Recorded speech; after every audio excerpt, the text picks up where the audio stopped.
O que aconteceria se não houvesse nenhum céu ou inferno para eu definir o certo e o errado?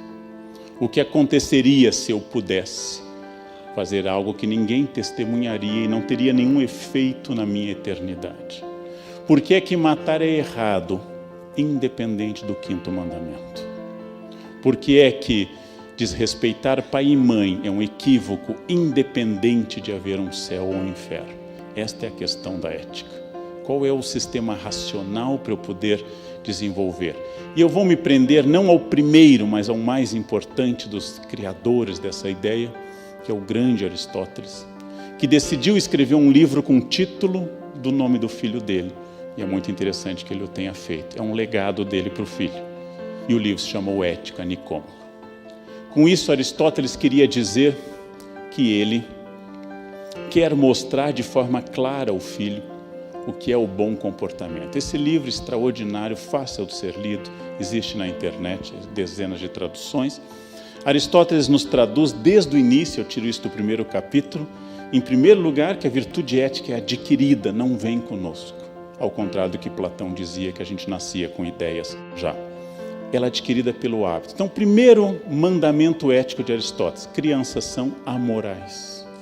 Crianças não sabem o que é certo e errado. Crianças não medem consequências dos seus atos. Elas têm que ser ensinadas. Por isso que a ética entra em colapso hoje, porque a força para ensinar está diminuindo entre nós. Nós temos medo de não sermos amados e por isso mimamos. E assim, ao invés de amor, criamos imbecis, que é o resultado de todo mimo. Toda criança mimada vira um imbecil, insuportável. E os pais que amam muito ao mimarem estão produzindo alguém incapaz, desagradável e inútil no futuro. Agora, se eu quero educar, eu vou ter que estabelecer limites, porque os limites provocam trauma e o trauma é o início da educação. Bota o dedo na tomada, leva um choque e não põe mais. Pavlov, ação e reação. Ou seja, educar é estabelecer limites. E Aristóteles defende isso desde o início. Ela é adquirida com hábito. Alguns são difíceis de passar adiante. Outros precisam de muita insistência. Nós não nascemos com isso, mas nossa natureza é capaz de adquiri-la e aperfeiçoá-la. É a crença de Aristóteles na educação que eu acho fascinante. Nós podemos moldar o ser humano para que ele aprenda a perceber o espaço do outro e aprenda que ele não é único no mundo. Nós podemos moldar o ser humano para que ele saiba que ele faz parte de um todo, que ele não é a única pessoa neste planeta. E com isso, ele vai desenvolver um senso ético. Primeiro conselho aristotélico: eduquem. Hoje isto não vale só para crianças. Se vocês estão numa empresa, se vocês têm a posse de uma empresa ou trabalham numa, se vocês possuem uma farmácia ou trabalham para uma, vocês vão ter que perceber que hoje nós temos que educar adultos também. É uma novidade. Nós temos que educar adultos hoje, porque alguém pulou essa fase. Alguém pulou essa fase. E é possível, nem sempre, mas é possível educar adultos. É por repetição, nem sempre. Toda a base da ética aristotélica e toda a base do mundo aristotélico é a ideia de responsabilidade. O que acontece passa por mim. Responsabilidade, gente, é quando eu decido me incluir no pacote. Observem as seguintes frases muito comuns em conversas entre nós. O brasileiro é sempre atrasado. Esta frase é adequada para um estrangeiro. Não é muito simpática, mas é adequada a um estrangeiro.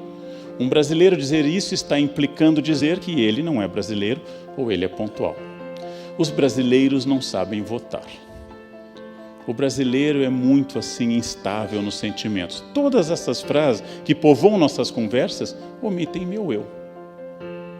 Ora, as pessoas são muito invejosas e eu nunca encontrei alguém que invejasse. Mas todos dizem que as pessoas são invejosas. Há um problema entre numerador e denominador.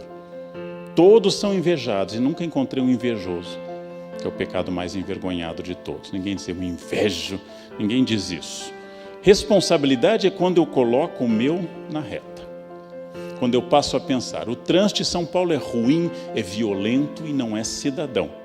Qual é a minha participação nisso? São Paulo é uma cidade frequentemente suja. Apesar de nós amarmos a cidade que fará aniversário semana que vem, frequentemente ela é suja. Qual é a minha participação nessa sujeira? Este condomínio, as pessoas são muito difíceis. O que eu estou fazendo para melhorar isso? Ou quanto eu colaboro para essa dificuldade existir? Porque reunião de condomínio é quase o fim da esperança na humanidade, né? A gente confia na humanidade até o início da reunião de condomínio. Responsabilidade é o primeiro passo da ética, porque eu não passo mais a observar o mundo como espectador, mas entendendo que eu sou parte deste processo. Quando eu entendo isso, muda a minha maneira de estar no mundo e de ser no mundo. Eu me torno um ser histórico, que passa a dizer que a política brasileira, entre outras coisas, passa por mim. Que a ética brasileira, entre outras coisas, passa por mim. Que o trânsito, que a sujeira e que tudo mais passa por mim, que combato ou colaboro com isso. Que o mundo será fruto de muitos eus históricos, de muitos seres históricos. É uma das coisas mais comuns na análise das pessoas, profissionalmente e psicologicamente, a omissão do eu, a omissão do papel que o indivíduo exerce.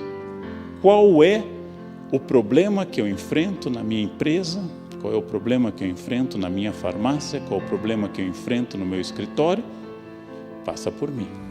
Passa o problema e passa a solução. Quando nós descobrirmos isso, nós temos uma postura totalmente diferente. Porque a tradição nossa é a alienação, ou o que Sartre chama de má fé. Não tem a ver comigo.